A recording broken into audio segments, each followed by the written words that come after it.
Kisah Al-Walid bin Abdul Malik, Khalifah ke-6 dari dinasti Umayyah. Al-Walid bin Abdul Malik atau Al-Walid I adalah khalifah yang berkuasa pada tahun 705 hingga 715 Masehi. Dia berasal dari Bani Umayyah cabang Marwani. Al-Walid mewarisi tampuk kekhalifahan dari ayahnya dan diteruskan oleh saudaranya. Tidak ada penentangan berarti atas kedudukan Al-Walid sebagai khalifah, sebagaimana pada masa tiga pendahulunya. Ditambah keberadaan para gubernur yang cakap, kekhalifahan mampu meluaskan wilayah, hingga mencapai Transoksiana di Asia Tengah, Sind di anak benua India, dan semenanjung Iberia di Eropa. Al-Walid juga memerintahkan pembangunan berbagai infrastruktur, sehingga sejarah arsitektur Islam dapat dikatakan dimulai dengan serius mulai pada masa kekuasaannya. Al-Walid lahir pada tahun 668 Masehi, di kota Madinah, pada masa kekuasaan Khalifah Muawiyah bin Abu Sufyan. Dia merupakan putra tertua dari ayahnya, Abdul Malik, dari 19 bersaudara.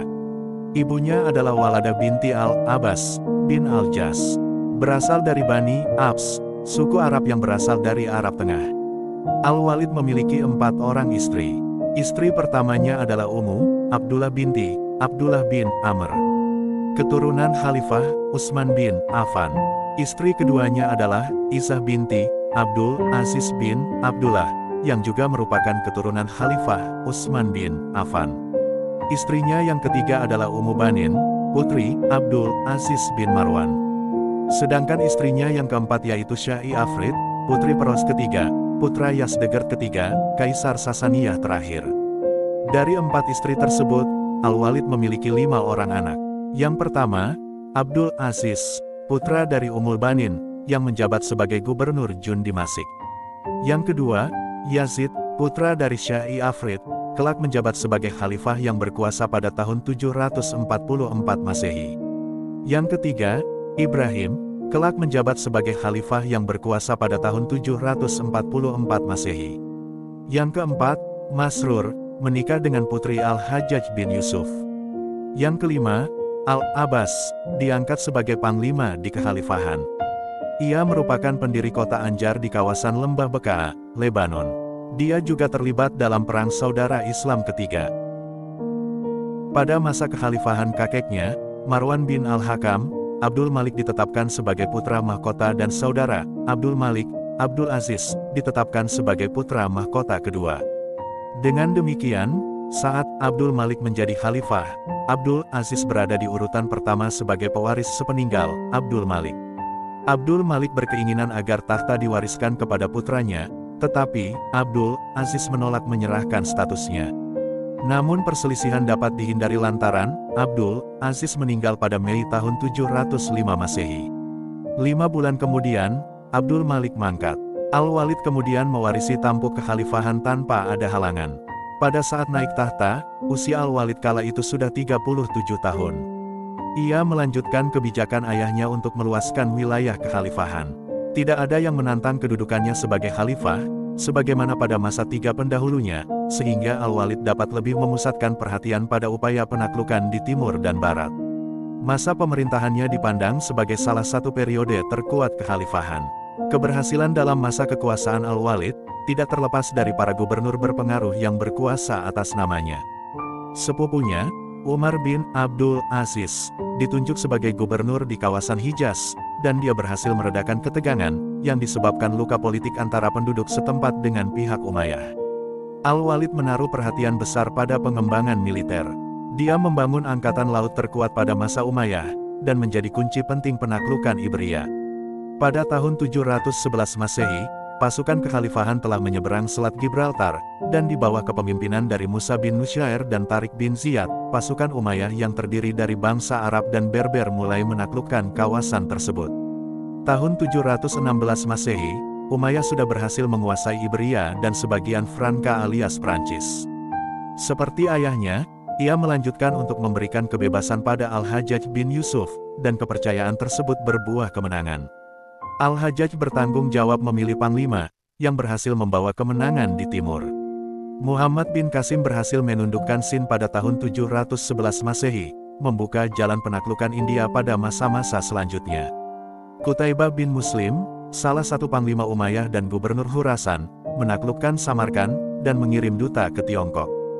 Dalam menjalankan pemerintahan di kawasan timur, Al-Hajjaj sendiri sangat keras dalam menekan para penentang Umayyah, di antaranya adalah kelompok Syiah.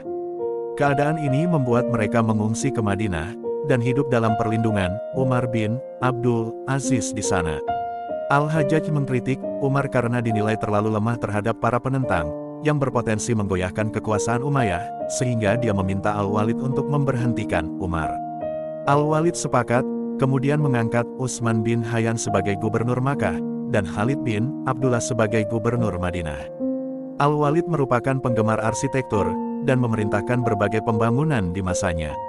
Sekitar tahun 701 Masehi, pada masa kekuasaan ayahnya, Al-Walid memerintahkan pembangunan Jami Al-Aqsa, tempat salat di Masjid Al-Aqsa bagian selatan.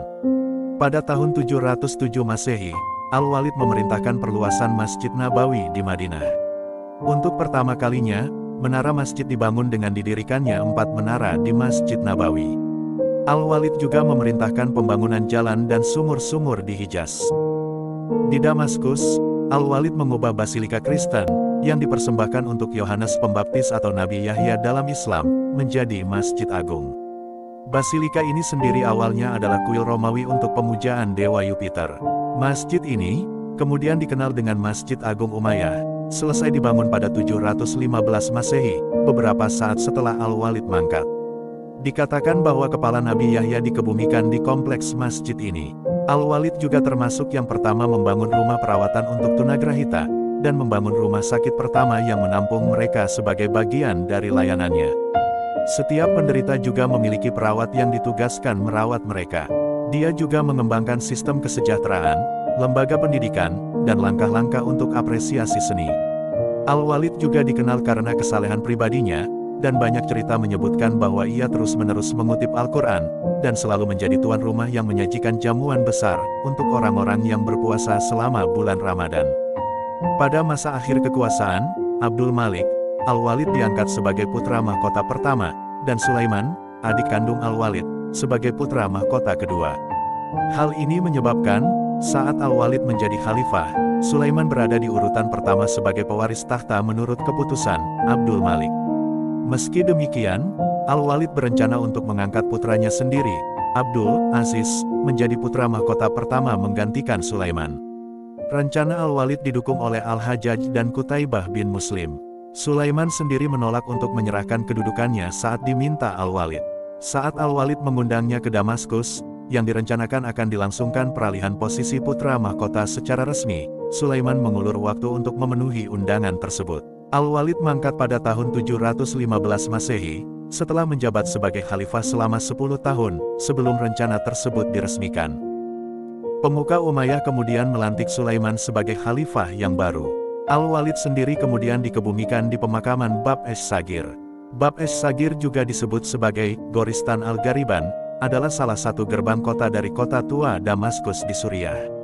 Ia berupa sebuah jalan yang pada sisi sebelah kanan dan kiri jalannya, terdapat tanah pemakaman. Ia terletak di arah barat daya Masjid Agung Umayyah.